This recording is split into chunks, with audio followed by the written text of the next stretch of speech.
Hi, my name is June and I'm in second grade Miss Fletcher's class. Today I will be discussing about geology.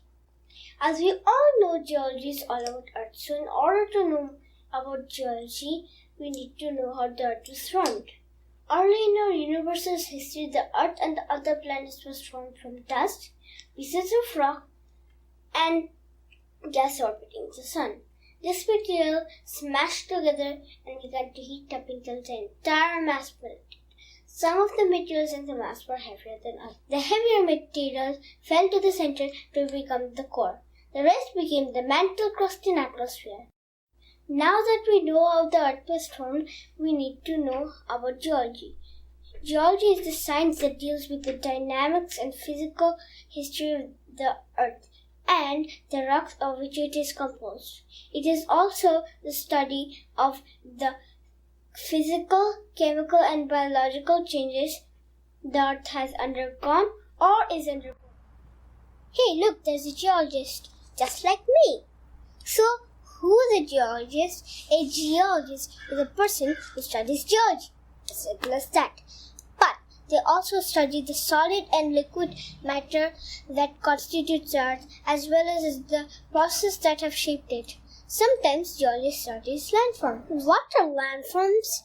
Landforms are natural features that mostly cover the Earth, such as mountains, hills, lakes, inlets, islands, basins, bays, rivers, seas, oceans, and the list goes on and on. We all know about these common landforms, but we don't know about these uncommon landforms, such as sinkholes, lava beds, stalactite, and stalagmite. A sinkhole is a hole in the ground caused by the collapse of the surface layer of the Earth. The rock or soil below the Earth's crust is eroded by water to form a cave. When the top of the cave collapses, it forms a sinkhole. Lava beds are large fields of solidified lava spread over the Earth's surface. They are formed by the solidification of highly fluid basalt and can extend for tens or even hundreds of miles across. Stalactite and stalagmite are pointy formations found in limestone caves. When the water flows down through the ground and into the cave, it forms a mineral called calcite and carries it away through the cracks. The dripping water leaves behind traces of calcite, which slowly begins to build up, forming stalactite and stalagmite. Okay, lots of fun stuff we've learned today, but we did not talk about rocks. We all know there are three types of rocks: igneous, sedimentary, and metamorphic. Now we will learn about the rock cycle. The rock cycle is when one rock transforms to another. Let's take an example. Most rocks on Earth began as igneous rocks. Igneous rocks are formed from magma. Magma cools and solidifies into rock. Wind and water carry the bits of igneous rock into piles called sediment beds. Over time, the sediment bed gets buried and the pieces of rock get cemented together to become a new rock called sedimentary rock. Our igneous rock has turned into a sedimentary rock.